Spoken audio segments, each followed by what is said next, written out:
If you're listening to this alone tonight, make sure you keep a light on and subscribe before something in the dark responds to you too.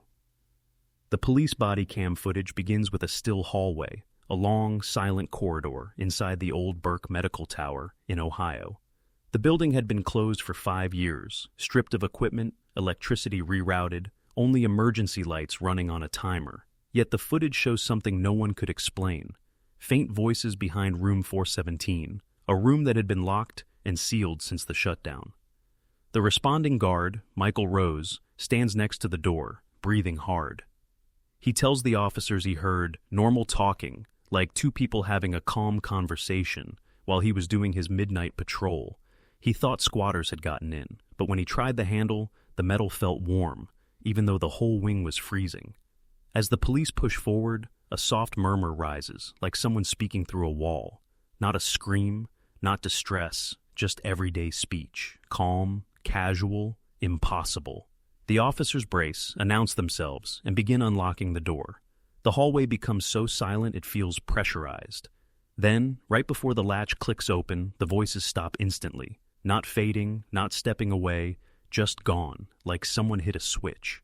When the door swings inward, their flashlights reveal an empty examination room.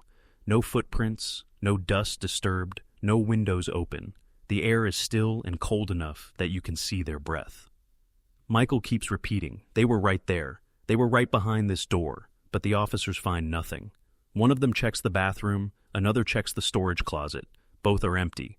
The building's security system shows no motion detection for the past 12 hours.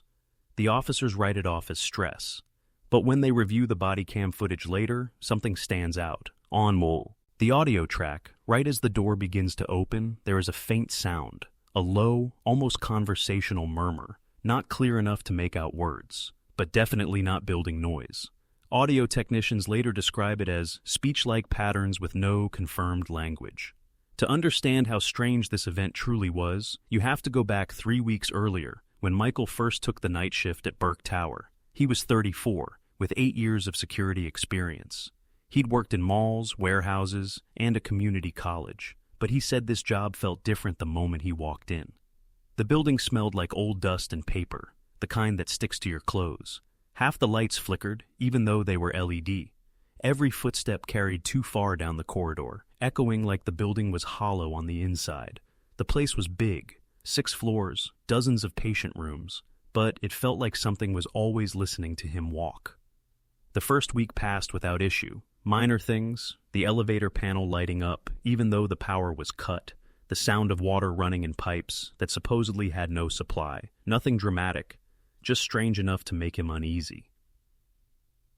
But on his 9th shift, at exactly 12:57 a.m., his radio caught a burst of static, followed by something he would later struggle to describe. Not a scream, not an urgent call, just a single, calm word whispered through the interference. He thought he imagined it, until the radio repeated the same sound again, clearer this time, a soft voice like someone standing behind him, saying, "Here." When he spun around, the corridor behind him was empty. That was when he realized the sound came from the same direction as room 417, the room the police would later find completely empty. And on that night, at 12:59 a.m., he heard the voices through the door for the first time. Normal speech, normal tone, in a wing that had been abandoned for years. What happened next was the moment that changed the entire investigation. Because Michael didn't just hear voices, he heard one of them say his name. The police report from that night was only 3 pages long, but every officer who responded later admitted it should have been 50. What they found, or didn't find, stayed with them for years. When they forced open the door where the voices were coming from, their body cams captured something none of them could explain. The moment the latch snapped, the sound stopped instantly. Like someone pressing mute on a remote. The room was empty, dust undisturbed, the temperature strangely colder than the hallway behind them.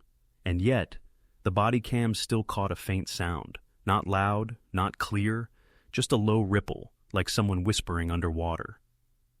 After that night, the guard, Daniel Shaw, didn't return to the building for almost a week. He told his supervisor he needed personal time, but when he finally came back for his shift, he acted calm, almost too calm. He told coworkers it was probably a prank, maybe teenagers sneaking in earlier, or an old ventilation system creating illusions.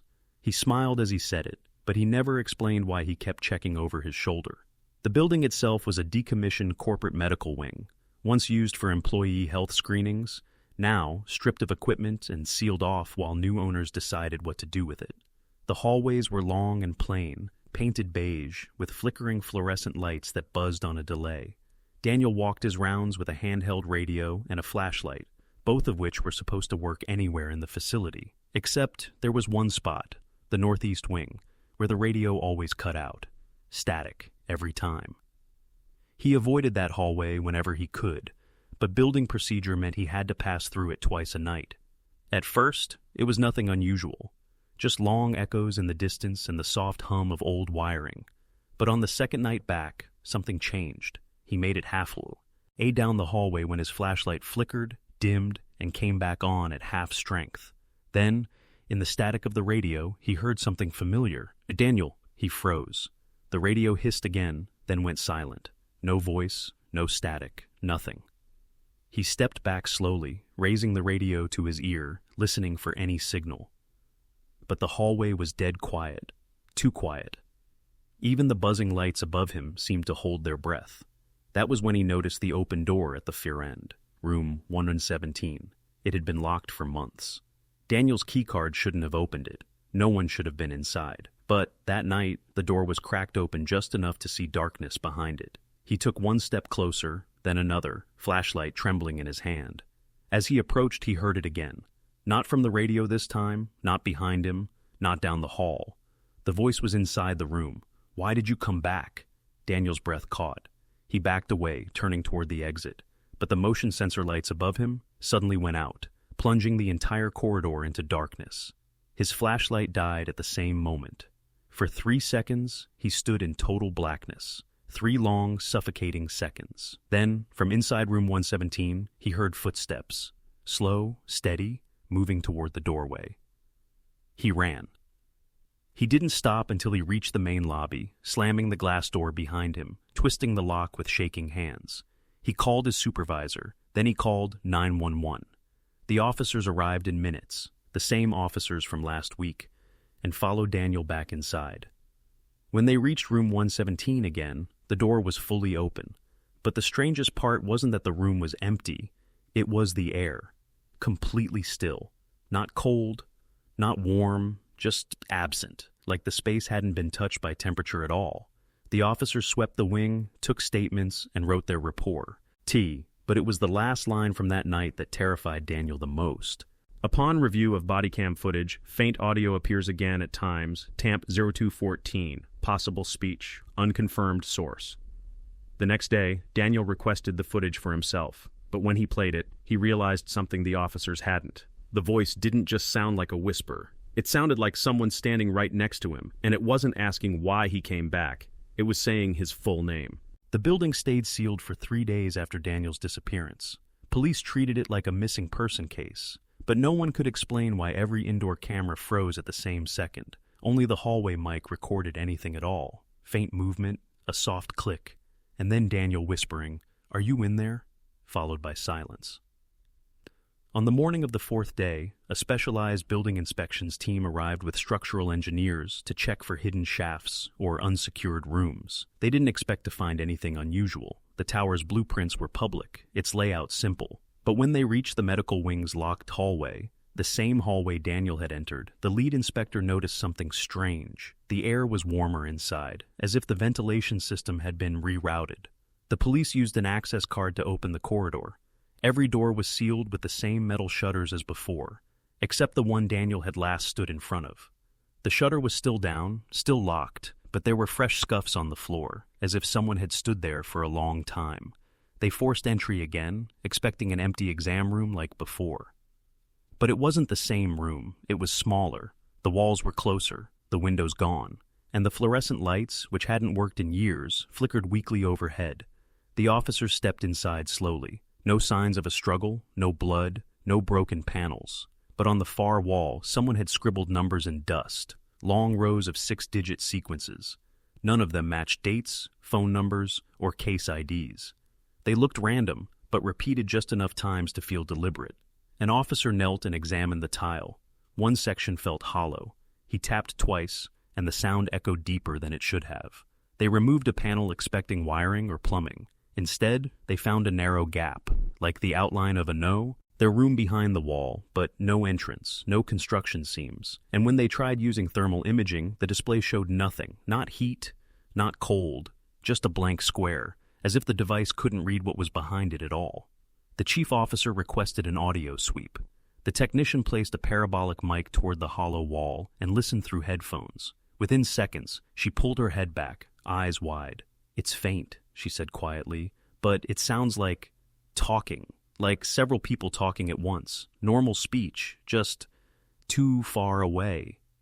But the room had no wiring connected, no speakers, no ducts, no vents, no path where sound could travel. When the team tried to record the audio, every device captured the same failure, a soft, static hum, with nothing distinguishable underneath. They repeated the test with different equipment. Still nothing.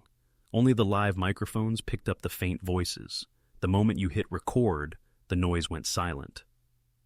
The building owners ordered the entire floor closed indefinitely, citing structural inconsistencies. Police later released their findings: no criminal activity, no evidence of foul play, and no explanation for the sounds. Daniel was listed as missing without conclusion.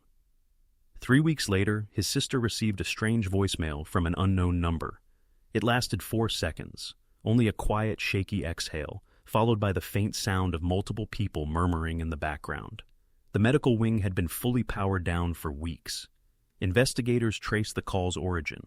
It came from inside the sealed hallway, the same hallway where every camera still freezes at 3:11 a.m. And to this day, security guards assigned to the building refuse night shifts.